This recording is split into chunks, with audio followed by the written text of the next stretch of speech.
Recording in progress. Puji Tuhan, Shalom sekali lagi saudara-saudara. Selamat datang ke dalam ibadah bahasa etnos. Dan ya kita teruskan berdoa dan kita percaya di mana kita akan dapat membuka ibadah di dalam gedung gereja, ya, di gedung dan juga di secara online. Alright.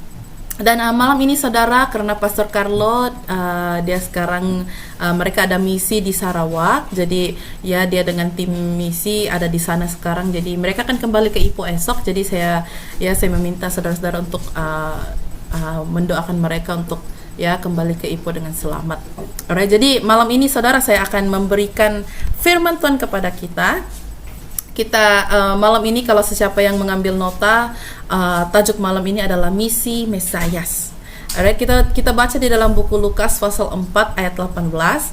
Dia katakan, "Roh Tuhan ada padaku oleh sebab ia telah mengurapi aku untuk menyampaikan kabar baik kepada orang-orang miskin, dan ia telah mengutus aku untuk memberitakan pembebasan kepada orang-orang tawanan dan penglihatan bagi orang-orang buta, untuk membebaskan orang-orang yang tertindas, untuk memberitakan tahun rahmat Tuhan telah datang." Jadi di sini ya saudara, kita lihat misi Tuhan Yesus itu adalah untuk ya Tuhan Yesus janji untuk membawa ya penyelamatan, membawa ya freedom, pembebasan dan juga pemulihan di dalam dunia. Alright, dan di sini di malam ini ya saudara, saya mau kita lihat beberapa tadi kita baca di dalam ayat 18 hingga 19, dan saya mau kita lihat ada beberapa breakdown di situ. Saya akan pecahkan tentang misi Mesias dalam dunia ini. Alright, yang pertama saudara, kalau kita mengambil nota malam ini, ya sebentar saya let me move this. Alright, ya lagi senang ya. Alright, jadi malam ini saudara, pengurapan Mesias itu adalah pointer saya yang pertama malam ini. Dan kita lihat peranan Roh Kudus saudara. Peranan Roh Kudus di ayat 18 tadi dia katakan, "Roh Tuhan ada padaku." Ya, dan Tuhan Yesus dia memulakan pelayanannya dengan kuasa Roh Kudus. Dan di buku Lukas pasal 3 ayat 22 dia katakan, "Dan turunlah Roh Kudus dalam rupa burung merpati ke atasnya.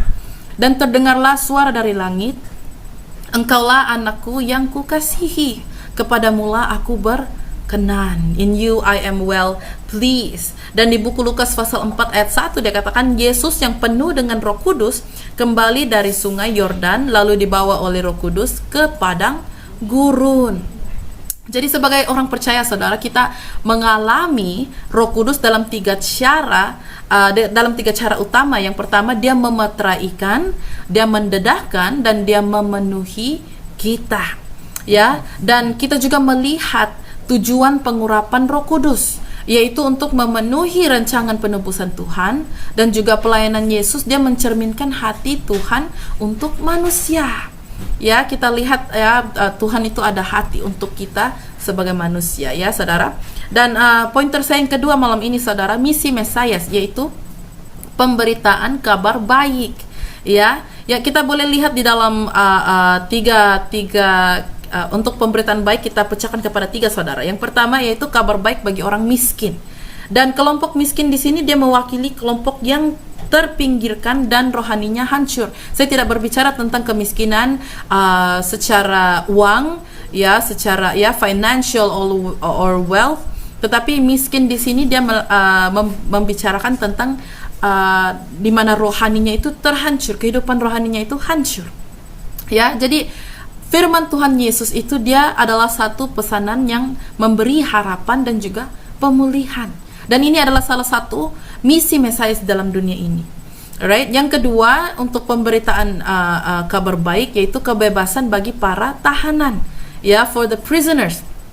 Ya, perbudakan ataupun perhambaan rohani yang disebabkan oleh dosa. Di buku Yohanes pasal 8 ayat 34 hingga 36 dia katakan, kata Yesus kepada mereka, "Aku berkata kepadamu, sesungguhnya setiap orang yang berbuat dosa adalah hamba dosa. Dan hamba tidak tetap tinggal dalam rumah, tetapi anak tetap tinggal dalam rumah. Jadi apabila anak itu memerdekakan kamu, kamu pun benar-benar merdeka." Jadi sini ya saudara, saya memberikan satu gambaran di mana satu keluarga yang tinggal di dalam satu rumah ini, dia ada hamba, ya, dia ada maid ataupun helper, dan di mana kalau kontraknya hamba itu sudah sampai waktu, tiba waktu, jadi dia harus pergi dari rumah itu, ya. Tetapi anak yang lahir di dalam rumah itu akan tetap ada di situ untuk selamanya. Dia akan tetap berada di dalam keluarga itu. Amin.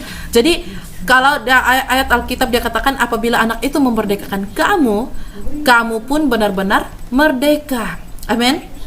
Dan di sini juga kita lihat saudara, kebebasan dari para tahanan bukan saja dengan dosa kita, tetapi juga ya penindasan secara fisik dan juga sistematik. Ya, kita boleh lihat di dalam buku Keluarannya, saudara, itu adalah satu contoh yang sangat bagus ya untuk kita lihat ya untuk pembebasan. Alright. Dan yang ketiga, saudara, di dalam pemberitaan kabar baik, yaitu pemulihan penglihatan bagi orang buta, ya. Dan kita boleh lihat di dalam buku Lukas pasal 18 ya saudara, di mana penyembuhan buta fisikal itu terjadi, ya. Tuhan Yesus dia menyembuhkan orang buta. Dan lagi satu kebutaan rohani, we are spiritually blind, ya, buta secara rohani, ya. Dan Tuhan Yesus datang untuk membolehkan orang lihat kebenaran kerajaan Tuhan. Ya, di buku Yohanes pasal 9 ayat 39 dia katakan, kata Yesus, aku datang ke dalam dunia untuk menghakimi, supaya barang siapa yang tidak melihat dapat melihat, dan supaya barang siapa yang dapat melihat menjadi buta. Jadi Tuhan Yesus datang itu untuk membebaskan kita daripada segala hal-hal ini, saudara. Amin. Alright. Pointer yang ketiga untuk malam ini, saudara, misi Mesias dalam dunia ini adalah untuk memberi pembebasan bagi kaum yang tertindas, ya. Dan kita lihat ya, bebas daripada penindasan. Dia, ya, Tuhan Yesus dalam buku Lukas pasal 4 kita melihat Tuhan Yesus dia menghadapi kekuatan jahat, ya. Dan pembebasan daripada penindasan ini bukan saja daripada alam roh, tetapi juga dari beban sosial dan juga pribadi. Di buku Matius pasal 11 saudara, di ayat 28 hingga 30 dia katakan, marilah kepadaku semua yang letih, lesu dan berbeban berat, aku akan memberi kelegaan kepadamu. Pikulah yang kupasang dan belajarlah padaku, karena aku lemah lembut dan rendah hati, dan jiwamu akan mendapat ketenangan. Sebab kuk yang kupasang itu enak dan bebanku pun ringan, ya. Dan kebebasan yang tertinggi yang dapat kita alami, saudara, yaitu melalui salib. Ya, pembebasan datang sepenuhnya melalui kematian dan juga kebangkitan Tuhan Yesus. Ya, jadi kita bebas daripada karena Tuhan Yesus mati untuk kita, dia bangkit untuk kita. Kita bebas daripada dosa, kita bebas daripada kematian, kita bebas daripada perpisahan abadi daripada Tuhan. Amin. Jadi kita boleh lihat ya saudari, dalam buku Roma pasal 8 ayat 1 hingga 2 dia katakan, demikianlah sekarang tidak ada penghukuman bagi mereka yang ada di dalam Kristus Yesus. Roh yang memberi hidup telah memerdekakan kamu dalam Kristus dari hukum dosa dan hukum maut. Jadi jangan kita sia-siakan kematian dan juga kebangkitan Tuhan Yesus, ya, dengan hanya hidup sebegini, hidup yang tidak ada makna, ya. Tetapi kita hidup untuk Tuhan Yesus, saudara, karena Tuhan telah menyelamatkan kita. Dia telah membebaskan kita daripada dosa, daripada kematian, dan daripada terpisahnya dari secara abadi daripada Tuhan, ya, Allah Bapa. Jadi jangan kita sia-siakan ya kematian dan juga kebangkitannya Tuhan Yesus. Alright, jadi pointer saya yang keempat malam ini, saudara. Malam ini agak pendek ya, saudara. Saya hanya mau membicara tentang misi Mesias ini karena ya kita sudah masuk ke dalam mood Christmas, ya. Jadi kita harus memahami apa itu Christmas, mengapa kita meraihkan atau kita menyambut hari Natal. Alright, jadi pointer yang keempat itu adalah tahun perkenan Tuhan. Ya, kita boleh lihat saudara secara referensi kepada tahun Yobel. ya. Maafkan saya kalau saya sebut salah. Yobel ya. Jadi Yesus dia mengumumkan Yobel rohani, pemulihan dan juga kebebasan. Ya, ini adalah penggenapan janji penebusan Allah. Jadi kalau Tuhan Yesus dia Allah Bapa dia melihat kita ya kehidupan kita terpulih, kehidupan kita terbebas, itu adalah satu perayaan, satu Yobel ya, tahun Yobel untuk Tuhan Yesus dan juga kerajaan surga. Ya, dan tahun perkenan Tuhan juga itu adalah satu saatnya keselamatan dan juga pembaruan di dalam kerajaannya Bapa. Alright. Jadi kita lihat saudara ya, daripada setiap pointer tadi, bagaimana kita boleh menerapkan ini di dalam kehidupan kita, ya, yaitu hidup di dalam terang misi Yesus. Ya, di sini ada 3 bagian saudara, pendek saja. Yang pertama, kita mengenali kabar baik. Ya, Yesus dia membawa harapan pada di setiap area ataupun di setiap kehidupan kita dalam kehidupan kita yang terhancur. Dia memberi harapan, dia memberi keselamatan. Ya, apapun yang rosak ataupun apapun yang perlu dibaharui di dalam kehidupan kita, Tuhan Yesus telah datang untuk memberi kita harapan.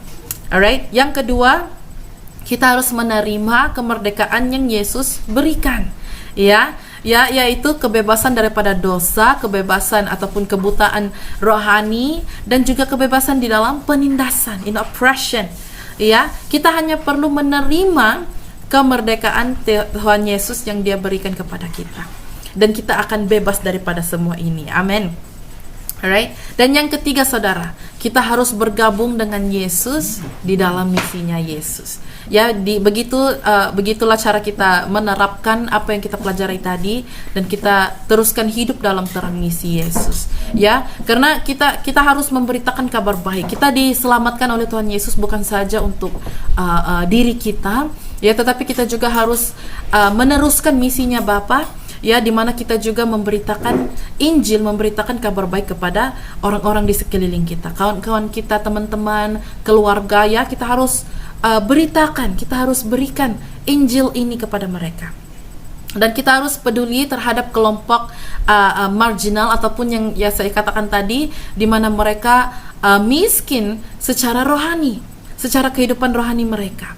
Dan kita harus berupaya ataupun ya kita harus bekerja keras untuk mewujudkan pembebasan dan juga keadilan. Ya, kita kongsikan ya pembebasan dan keadilan ini kepada orang ramai. Ya, jangan kita simpan untuk diri kita saja. Amin. Ya, jadi seperti misi Yesus, ya, sebagaimana yang dinyatakan di dalam buku Lukas pasal 4 ayat 18, ya, ini bersifat pribadi dan juga universal. Maksudnya, ya, berbicara kepada kita dan juga berbicara untuk dunia ini, untuk negara kita ataupun untuk untuk bumi ini.